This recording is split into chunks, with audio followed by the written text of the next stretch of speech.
Good morning, everyone. This is just a short summary video for some of the thoughts that we've engaged with in Module 4. In this module, we've explored assumptions about religion and spirituality that are made today in both scholarly and community contexts. By assumptions, I mean implied beliefs or understandings about the nature and role of religion in society. For example, one assumption that has had a great deal of influence in the study of religion is the idea that religion is on the decline, what scholars in the field often refer to as, quote, theories of secularization. In her article, Finding Religion in Everyday Life, for example, Nancy T. Ammerman notes that these theories, quote, predicted that religion would become a remote and forgotten abstraction, and for much of our field, that remains pragmatically the case. Some, of course, have noticed the worldwide resurgence or rediscovery of religious vitality that emerged in the 1960s and beyond, end quote. So in choosing the readings for Module 4, one of my main objectives was to stress the complexity of the seemingly simple question, what is religion? In Finding Religion in Everyday Life, Ammerman notes that even for sociologists, the field in which she studies, the study of religion is perplexing. It's perplexing not only because of the complexity of religion as a human experience, but also because of the diversity of worldviews that shape understandings of this experience. That is why Ammerman asks, a sociologist of religion, what are we not seeing or attending to? Which of our sociological lineages or worldviews create blinders to the different ways of being religious in the world today? To complicate things further, Linda Woodhead writes in her article, 5 Concepts of Religion, that the concept of religion is highly contested. So here, contested means that there's not one way of categorizing or defining the word religion. In academic jargon, one would say that there is no essence to this concept, no singular aspect or element that can definitively determine the meaning of religion. Furthermore, Woodhead notes that the study of religion is an inherently multi- and interdisciplinary area, with ongoing debates about classification, definition, and methodology.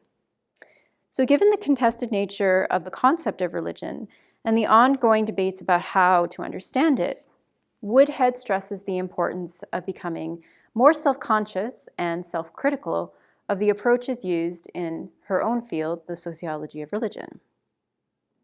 Thus, in their articles, Ammerman and Woodhead are discussing the state of affairs in a particular academic discipline. However, the call for becoming more self-conscious and self-critical in our approaches to understanding religion, and I would add spirituality, is an insight that can be brought to bear beyond this particular discipline of the sociology of religion, and can also be moved beyond the academy itself. For example, we can look at questions such as, how is religion approached in the various community and/or organizational settings in which you are involved? Is the word religion in those contexts or settings tied to our particular faith? Is it viewed negatively or positively? And what about spirituality? Is there a difference between how people understand religion versus spirituality? So these questions bring us back to reflecting on the issue of worldviews and to Ammerman's question to her colleagues. What are we not seeing or not attending to in our approaches to both religion and spirituality? In her article, The Challenges of Pluralism, Locating Religion in a World of Diversity, Ammerman goes on to suggest the need to interrogate the assumptions behind the questions that we currently ask about religious pluralism. So these questions include, quote, what are the practical difficulties of living in a religiously plural world, and what are the causes of interreligious violence, end quote. So one assumption or applied understanding that she discusses is the perception that, as a society in the West, we have moved from religious homogeneity, so that is a singular understanding of religion, to religious plurality. So from one religious worldview to a plurality of these views. In contrast to this perception, she argues that religious pluralism is not new, but is in fact the natural state of religion. So essentially saying that there are and have always been a diversity of religious perspectives and practices. So Ammerman writes with this in mind, quote, "Religious pluralism is, I have claimed, endemic to the human condition. The challenge for us is to do our work with the full range of that diversity before us," end quote. So this idea of being endemic to the human condition is that religious pluralism is something inherent to the human experience itself. Another assumption that Ammerman pinpoints is a perceived separation between religion and spirituality, or the perception that an individual cannot be both religious and spiritual. Discussing the data of a particular research project, she argues that how people experience the relationship between religion and spirituality in their own life stories is incredibly diverse. For some, institutional religion is what shapes their spiritual expressions. For others, spirituality is experienced in nature or in the arts, and not necessarily tied to a particular religious faith and/or institution.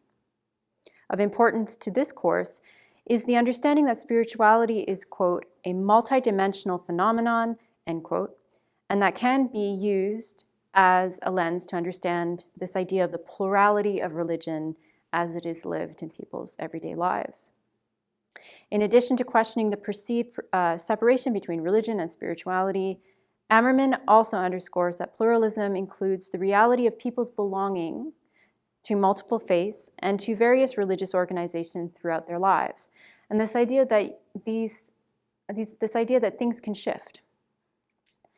So this notion is that our understandings of what is religious and what is spiritual in terms of our belonging to particular contexts or communities, that these encompass or go beyond simplistic notions of belief, community, and faith.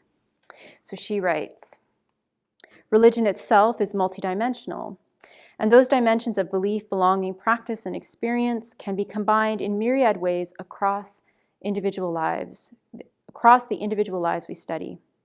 Religion is also multi-sided, finding expression across the multiple locations that were once thought to be destined or for religion-free rational calculation. So these multiple sites shape and are shaped by the religion that happens there." So with this quote, Ammerman is questioning this idea of strict binaries between not only religion and spirituality, but also between private and public spheres and what is considered, quote, "sacred and secular." As she suggests in her article, people's everyday lived experiences are much more complicated than these strict binaries, private, public, sacred, secular, allow. So given what we've explored in this short summary video, I'm suggesting that you pay particular attention to the following ideas as you begin to engage with the readings from Module 5. So pay attention to the assumptions or the implied understandings of religion and spirituality that are raised and critiqued in the articles. How do the authors categorize or define religion and/or spirituality? And if this is not necessarily directly addressed in the articles, then think back to these strict binaries. How are those being addressed in the articles? This idea of a separation between private and public, or what is considered secular or sacred. Also pay attention to the author's critique around what is perceived as normative in both the study and lived experience of belonging, of faith, of community. So this brings us back to Ammerman's question about what are we not seeing or what are we not attending to? And finally, the ways in which acknowledging the ambiguity, complexity, and multiplicity of religion and spirituality help us to answer the questions, what do we learn when we adjust and or expand our focus around these topics and or questions? And how does this adjustment and expansion move our understandings or our worldviews forward? So I hope you enjoy your readings for Module 5, and I look forward to speaking with you soon.